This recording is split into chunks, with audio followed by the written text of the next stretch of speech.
Why do good people have to suffer so much pain? Why can't the doctors just fix their pain? Pain is something that we've all experienced at different times in our lives. Pain can be short-lived and is a warning signal that something is wrong.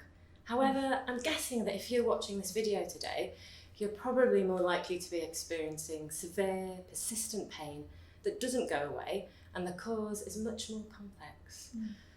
By the time that people get to our team, they've usually seen lots of doctors and had investigations, scans, or operations.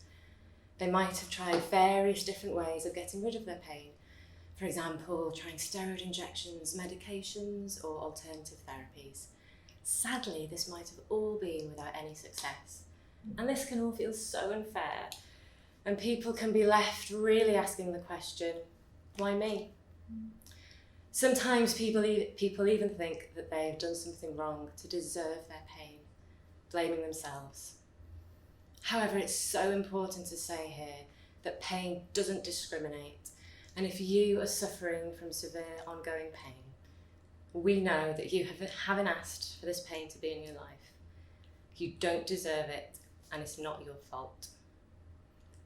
The reality of being human is that we all just find ourselves here with our tricky bodies and our tricky minds, just trying to do the best that we can. We don't choose our biology, our genes, or many of the social circumstances that we find ourselves in, just like we don't choose to live with chronic pain. I think adjusting to life with chronic pain can be much more about learning how to experience our bodies and our minds as they are, without having to engage in a battle with it, with this constant struggle and fight with our pain. And although this approach means that someone's pain may not decrease, it does mean that people may suffer their pain less. And therefore people are much more able to spend time focusing their energy and their time on things that may bring some peace and some happiness into their lives. Becca, is it normal for people to get distressed by their pain? Yeah, absolutely. I think strong emotions are a huge part of the chronic pain picture. And whilst pain-related distress is so normal, unfortunately it makes an already really rotten situation just 10 times worse. So physical pain can cause all sorts of different emotions. It's common for people with pain to feel fearful and anxious, both about the present, so perhaps worrying, if I do too much, am I going to injure myself further and cause more damage? But also really feeling fearful for the future.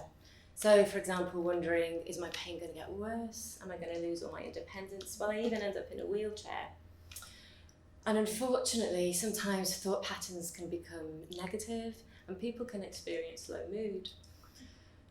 Sometimes people might believe that they're not good enough as a result of their pain. So this might be perhaps not a good enough partner or parent or friend, because the pain has changed how they respond to other people. And this can also, unfortunately, result in people feeling guilty or like they're a burden on other people.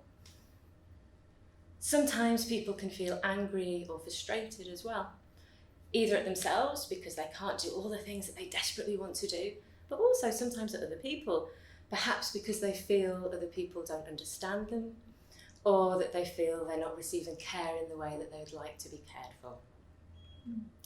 And all of these really understandable emotions only become an extra weight to carry on top of their burden of their long-term pain. And I guess given everything that I've just mentioned, it's not a surprise that living with pain is really stressful. And evidence shows, Zoe, that stress and chronic pain actually release lots of the same chemicals into our body. Therefore, it's really normal to find that stress and emotional distress winds up our pain further. So it's really normal for people to feel trapped within this vicious cycle of increased stress and pain. Pain seems to get its sticky fingers into everything. Why does it affect so many areas of people's lives? I guess so. Pain doesn't just cause physiological changes to people's bodies.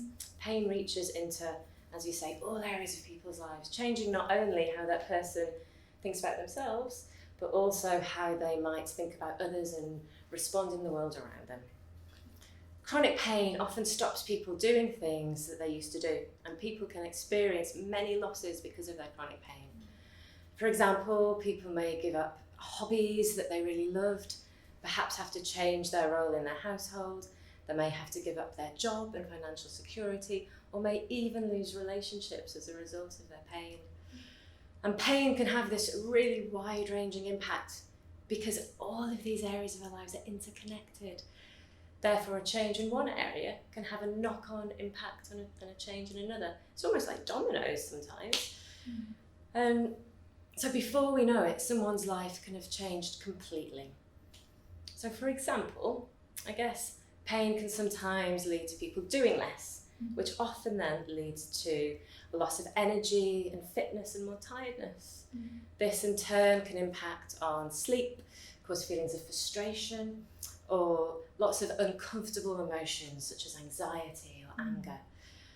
And this increased pain comes as a result of some of these outcomes.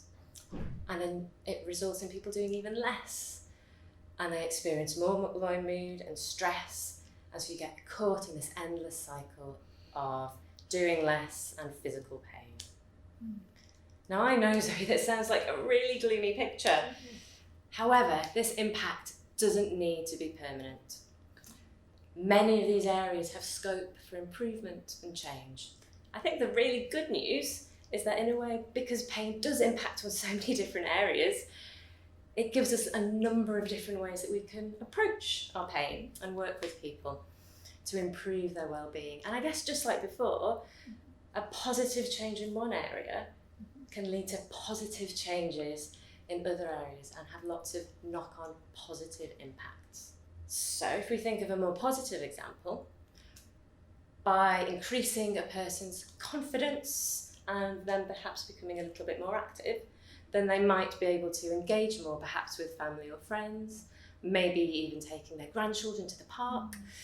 And this in turn may improve relationships, help people feel less isolated, improve their mood and lower their stress levels, and therefore leading to a much better quality of life.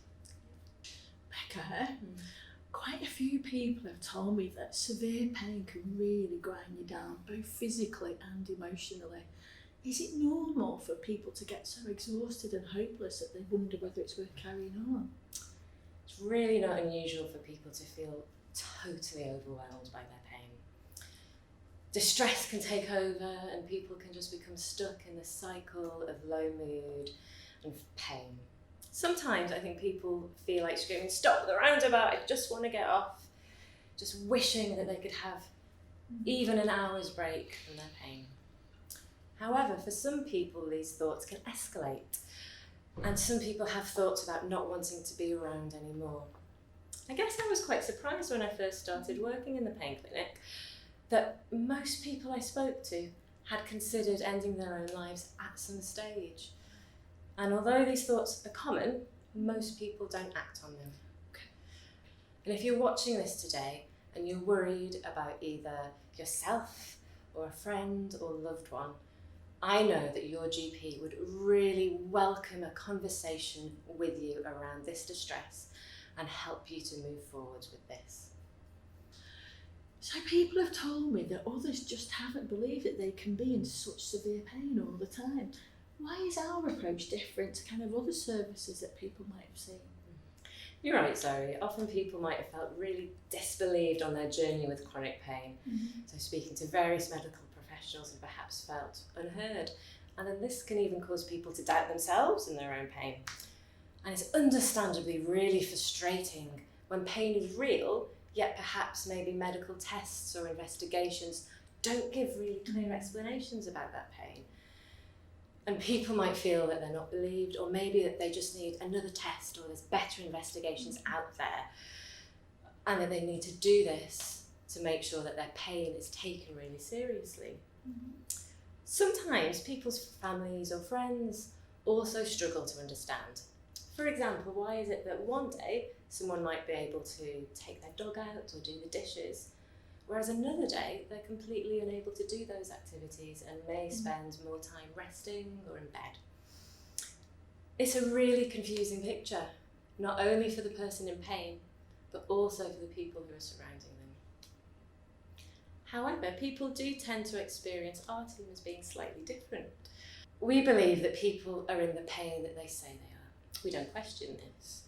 And I guess pain can be really difficult to explain to other people, because none of us go around with a pain barometer on our foreheads, kind of, yeah, exactly, showing us what level of pain we're in today. So others can't automatically see when it's a really bad day for us. And our team involves specialist nurses, physiotherapists, psychologists, and through working with people with pain over many years, we have some knowledge and some expertise around what might be helpful for people to live fulfilling lives alongside their pain. However, we very much view the person as the expert on themselves and their pain. And we want to know about that person's experiences, struggles, and their specific hopes for the future. And I think that by getting a really good understanding of that person, we can then guide and encourage people to take the lead in making meaningful changes to improve their own well-being.